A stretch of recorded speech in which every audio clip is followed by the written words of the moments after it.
Assalamu alaikum students. Today we are doing the reading of unit 5. So open your books at page number 43 and let's start the reading. Our unit is Message in a Bottle, unit 5. Write 5 times reading and put the date also. Let's start the first paragraph. A long time ago, two children, Afia and Hassan, lived in a small fishing village by the sea in the south of Pakistan. बहुत अरसा पहले की बात है कि दो बच्चे आफिया और हसन पाकिस्तान के शुमाल में एक समंदर के साथ एक गांव में रहते थे जहां के लोग फिशिंग करते थे, यानी मछलियां पकड़कर गुजारा करते थे. They were good friends and lived next door to each other. बेटा नेक्स्ट डोर का मतलब है कि वो बिल्कुल एक दूसरे के साथ वाले घर में रहते थे, यानी नेबर्स थे. Their fathers were both fisherman. Underline the word both. Both mean दोनों, यानी उन दोनों के वालिद जो थे वो फिशरमैन थे, मछलियाँ पकड़ते थे. Next paragraph. There was no school in the village, so the children built sand castles, chased crabs, swam in the sea and climbed coconut palms all day long. उनके गांव में कोई स्कूल नहीं था, इसलिए बच्चे स्कूल नहीं जाते थे. वो सारा दिन रेत के किले बनाते थे. Underline the word built. It is the second form of build, बनाना, तामीर करना. चेज क्रैब्स, केकड़ों के पीछे भागते थे. केकड़े जो हैं वो एक्चुअली इंसेक्ट्स होते हैं, कीड़े होते हैं जो कि समंदर के अंदर से निकलते हैं. चेज क्रैब्स केकड़ों के पीछे भागते थे. स्वैम इन द सी, समंदर में तैरते थे. And climbed coconut palms all day long, और सारा दिन नारियल के दरख्तों पर चढ़ते थे और नारियल तोड़ तोड़ के खाते थे. They had a wonderful life without any worries. उनकी ज़िंदगी बहुत हैरान कुन थी. Wonderful, underline the word wonderful, हैरान कुन, और वरीज मीन परेशानियाँ, यानी उनकी ज़िंदगी में कोई परेशानियाँ नहीं थी. ना उनको कोई होमवर्क मिलता था, ना कोई पढ़ाई करनी पड़ती थी, कुछ भी नहीं करते थे. वो बहुत हैप्पीली रहते थे. One day they were playing on the beach when they found a large green bottle. एक दिन जबकि वो साहिल समंदर पर खेल रहे थे तो उन्हें एक बड़ी सी ग्रीन बॉटल मिली, सब्ज रंग की एक बॉटल मिली. Next page. With great difficulty the children took the cap of the bottle. Inside it they found a piece of paper. Great difficulty का मतलब है बहुत मुश्किल से. बहुत मुश्किल से the children took the cap of the bottle. Took off का मतलब होता है उतारना, ठीक है. उन्होंने जो है बॉटल का ढक्कन उतारा, उसकी कैप को उतारा. टुक ऑफ करना, उतार देना. और इनसाइड अंदर it they found a piece of paper, और उसके अंदर से उन्हें कागज़ का एक टुकड़ा मिला. व्हाट डज इट से, cried Aafia excitedly.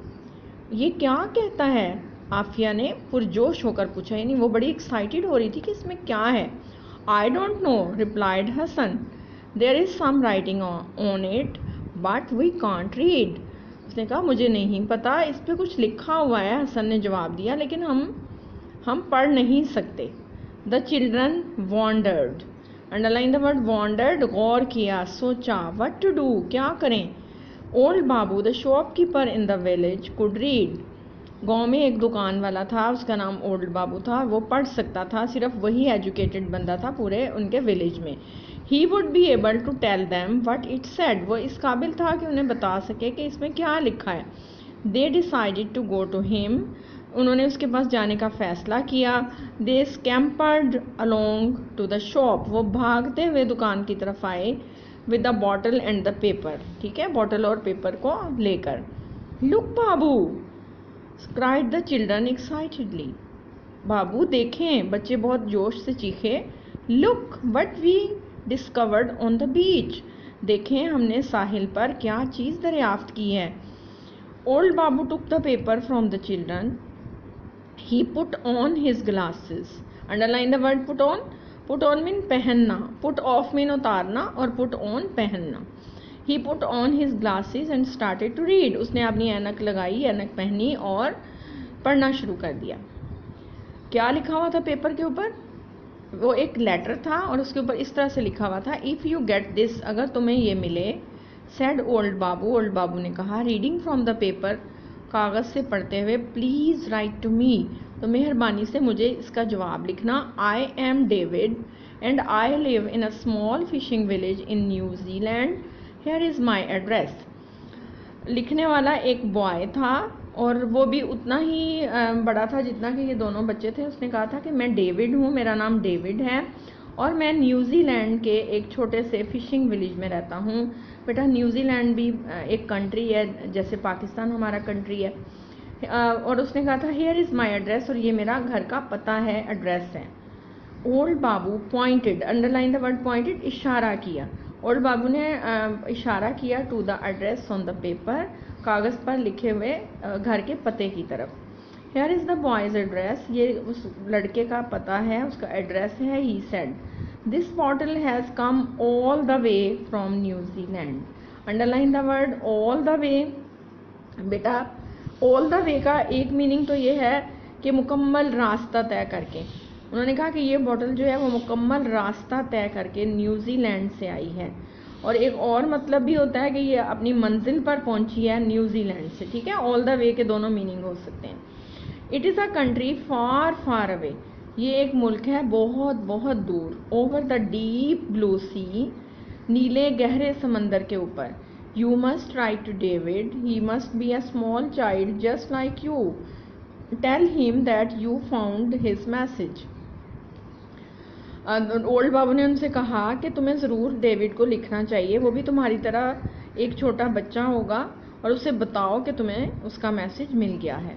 The children looked down eight their feet, बच्चों ने अपने पाँव की तरफ देखना शुरू कर दिया, लेकिन यानी वो शर्मिंदा हो रहे थे। दे लुक्ड सैड, वो उदास थे। Come to the next page. Why are you looking so sad, आप इतने ज़्यादा उदास क्यों हो? Asked old Babu. We cannot read or write, can we? replied Afia quietly. We are foolish. Afia ने कहा कि हम लिख और पढ़ नहीं सकते, क्या हम लिख पढ़ सकते हैं? आफिया ने खामोशी से, बहुत आहिस्तगी से जवाब दिया, हम बेवकूफ़ हैं। You are not foolish at all, underline the word at all. बेटा एट ऑल का मतलब होता है बिल्कुल भी। ओल्ड बाबू ने कहा नहीं, तुम बिल्कुल भी बेवकूफ़ नहीं हो। Said old Babu, why don't you learn, तुम क्यों सीख नहीं लेते? यानी उसने उनसे कहा कि आप तो सीख सकते हैं, आप क्यों लिखना पढ़ना सीख नहीं लेते? There is no school here, said Hasan, how can we learn. Hasan कहने लगा कि यहाँ तो कोई स्कूल ही नहीं है, फिर हम कैसे लिखना पढ़ना सीख सकते हैं? I will teach you, said old Babu with a smile. Old बाबू ने कहा, मुस्कुराते हुए कहा कि मैं तुम्हें पढ़ाऊँगा। From that day, underline the word that day, उस दिन से। फ्रॉम दैट डे, उस दिन से। एवरी आफ्टरनून, हर दोपहर को। बेटा दोपहर के बाद का जो टाइम होता है उसे हम आफ्टरनून कहते हैं, दोपहर उर्दू में दोपहर कहते हैं। उस दिन से हर दोपहर को, when the shop was quiet, जब दुकान में खामोशी होती थी, the children sat with old Babu, बच्चे ओल्ड बाबू के पास बैठ जाते थे। He gave them paper and pencils and he taught them, वो उन्हें कागज़ और पेंसिल देता था और उन्हें पढ़ाता था। Some months later, underline the word letter, कुछ माह के बाद। Afia and Hasan wrote a letter to David in New Zealand, Afia और हसन ने न्यूजीलैंड में डेविड को ख़त लिखा, यानी वो इस काबिल हो गए थे कि लिखना पढ़ना उन्होंने सीख लिया था। He wrote back to them, उसने उन्हें जवाब लिखा। The months went by, underline the word went by, गुजर गए, महीने गुजर गए। द ईयर्स वेंट बाय, कई साल गुजर गए। Afia and Hasan still write to David, underline the word still, अभी तक। आफिया और हसन अभी तक डेविड को लिखते हैं। Now they are nearly as old Babu was when he first read them the message in the bottle.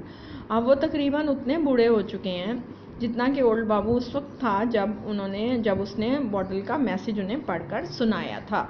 तो बेटा आपको स्टोरी अच्छी लगी?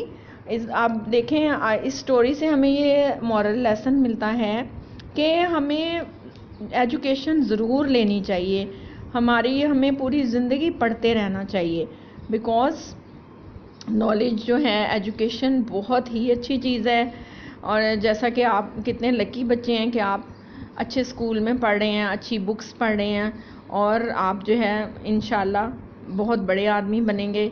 So work hard in your studies, ठीक है, ध्यान से पढ़ें।